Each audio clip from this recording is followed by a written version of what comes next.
Muito feliz a sua apresentação. Acho que traz pontos relevantes aí do ponto de vista mais objetivo do uso da inteligência artificial na educação como um grande desafio, mas uma grande oportunidade. Acho que o central disso é a hiperpersonalização, né?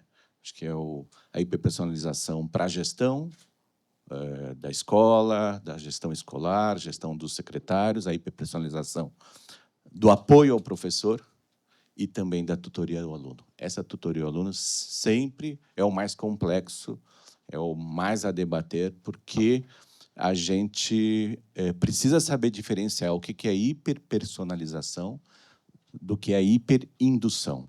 E aí a gente tem que se afastar da hiperindução. Hiperindução não gera aprendizado, né? Gera uma resposta fácil, uma resposta imediata, né? A gente cumpre as tabelas referente aos modos de avaliação atualmente aqui no mundo, mas aprendizado, troca, construção do sujeito, do cidadão e daquela pessoa para o mundo do trabalho parece bastante complicado. As anotações aqui, eu tenho 10 minutos, mas vou tentar diminuir para compor a mesa aqui rapidamente para a gente iniciar uma conversa. Eu queria falar algumas coisas. Primeiro, tirar da frente a percepção que a IA é uma ferramenta. Ela não é uma ferramenta. Ela não é um instrumento. Ela é, como desdobramento, ferramenta, instrumento, tem suas capacidades de funcionalidade, mas ela é, sobretudo, algo que veio para mudar as nossas vidas.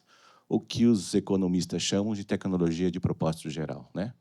Quem me acompanha no LinkedIn, nos meus ensaios e aqueles que eu já me ouviram falar, eu peço perdão, porque eu vou me repetir aqui, afinal, uma plateia, uma audiência tão qualificada que eu não vou perder essa oportunidade de reafirmar algumas questões que eu tenho lido e reverberado e refletido sobre o tema.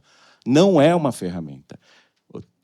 Recentemente eu tive um encontro de advogados da OAB e todos eles estavam falando sobre direitos autorais, é a ferramenta, o instrumento, tal. Mudou a liga, mudou o paradigma.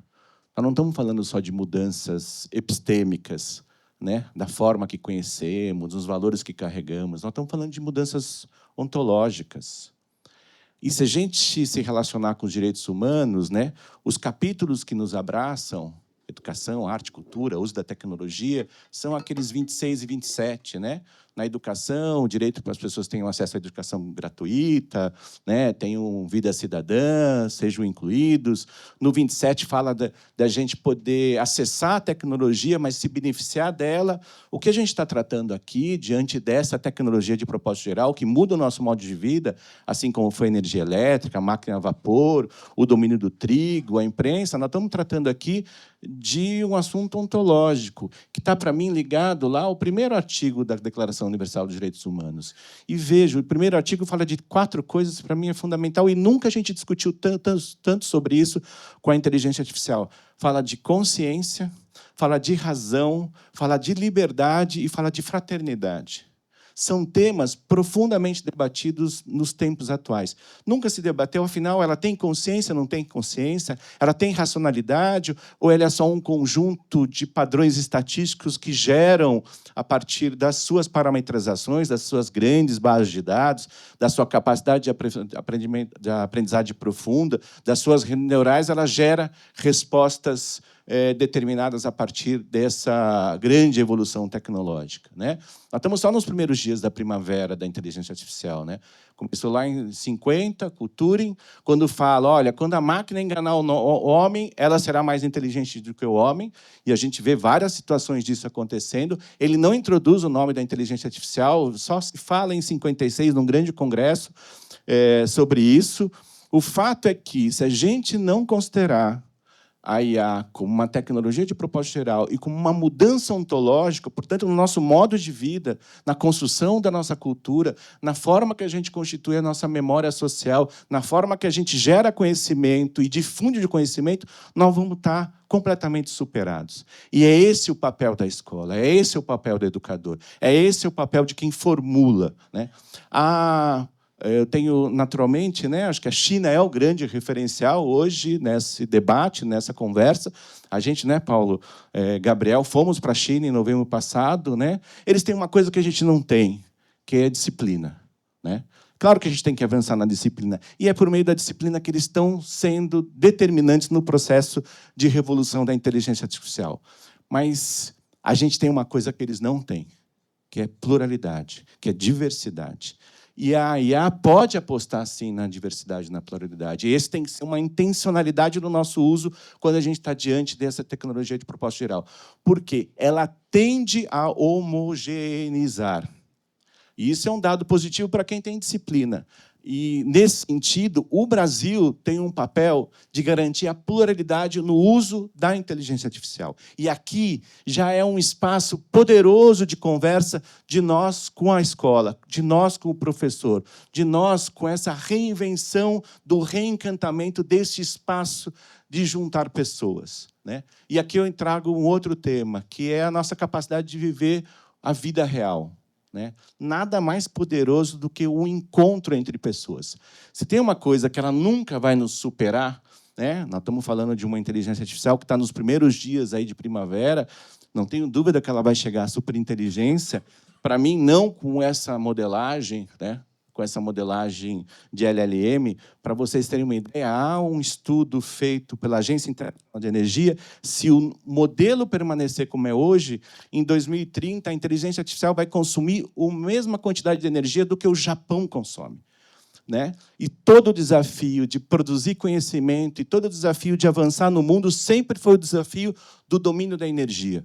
Quanto mais a nossa capacidade de usar menos energia para produzir mais conhecimento, mais produtividade, maior é a nossa capacidade de avançar.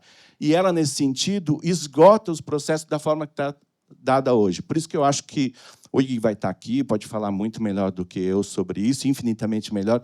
Por isso que eu acho que o modelo atual não nos leva à inteligência artificial em nível superior, geral, da superinteligência. Mas eu acho que a gente caminha para... Alguns dizem, vejam a janela, alguns dizem 5, né? Os grandes especialistas, outros dizem 20, mas o fato é que ela vai, em algum momento, nos superar do ponto de vista da capacidade de produzir conhecimento e de criar. Né? Mas tem uma coisa que ela não vai nos superar, é a capacidade de viver a vida vivida. E este também, eu queria chamar a atenção, que deve ser o lugar da escola. A gente lançou uma pesquisa ontem sobre desigualdade, um profundo caleidoscópio sobre como o brasileiro percebe, concebe, entende a desigualdade, e um dos dados lá me deixou bastante intrigado. E que não fala contra, mas fala a favor, inclusive. As pessoas se sentem mais acolhidas na igreja do que na escola. 70% das pessoas se sentem mais acolhidas na igreja e 40% se sentem mais acolhidas nas escolas. Que bom que as igrejas estejam cumprindo esse papel, mas as escolas precisam recuperar esse lugar do acolhimento. E este lugar do acolhimento é, sobretudo, o lugar da vida vivida, do convívio, do encontro. Vejam a importância da retirada dos celulares nas escolas. A gente vê notícias e professoras falando, olha, a vizinhança voltou a reclamar da hora do recreio, porque o pessoal está gritando, está correndo, está, né, se interagindo. Este é o lugar poderoso da escola. Então, quando a gente fala de IA, a gente tem que falar de hiperpersonalização, a gente tem que falar de todos os endereçamentos maravilhosos que ela pode cumprir na nossa vida, mas a gente precisa falar sobre o aspecto ontológico, do que é razão, do que é fraternidade, do que é consciência, deste lugar poderoso que a escola precisa se reorganizar para isso, retomar para isso. E, para mim, para terminar, este lugar é o lugar que eu tenho falado muito da interdependência, né? O lugar do encontro com o outro, de uma nova ética relacional. Porque se a IA nos coloca apavoramentos de, puxa, nós vamos ser superados, como é que vai ser? Tem dados muito dramáticos sobre a entrada no mercado do trabalho. Eu fiz um post, eu acho, no meu LinkedIn, né, do jacaré que se abre. Né, fizeram uma pesquisa longa nos Estados Unidos sobre empresas que usam IA. Esse primeiro emprego ali, aquele emprego do perfil júnior, já está sendo descalibrado, já está sendo consumido pela IA. Então, quem entra já numa situação de sênior. E quem entra na situação de sênior é quem tem melhor relacionamento, quem está saindo de uma melhor escola. Portanto, ela é, sim, concentradora, a gente precisa declarar isso. E é por isso que este lugar do encontro, esse lugar de uma nova ética relacional, que eu chamo de interdependência, é, para mim, também muito poderoso para a gente repensar, e eu acho que é isso que a IA nos oferece também. Não só a possibilidade de a gente ser mais produtivo, hiperpersonalizar o ensino, ela nos oferece a possibilidade de a gente entender o que é, de fato, sermos seres humanos. E eu saio muito do papo da colaboração.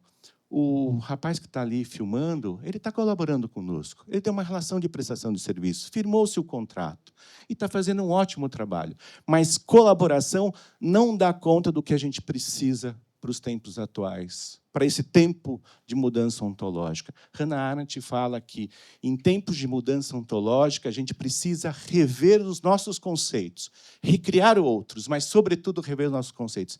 E aí, por isso, esse meu encantamento, e a escola pode ser central nisso, porque ela é o equipamento público mais capilarizado no Brasil, depois vem o SUS. Este lugar é o lugar da independência, onde a ética relacional se dá a partir da compreensão que eu só sou pleno se o outro for pleno. E é nesse sentido que eu queria trazer vocês também para esse debate, onde a IA nos oferece um mundo de possibilidades, mas também nos oferece uma profunda necessidade da gente debater o que realmente é ser humano em tempos contemporâneos tão complexos.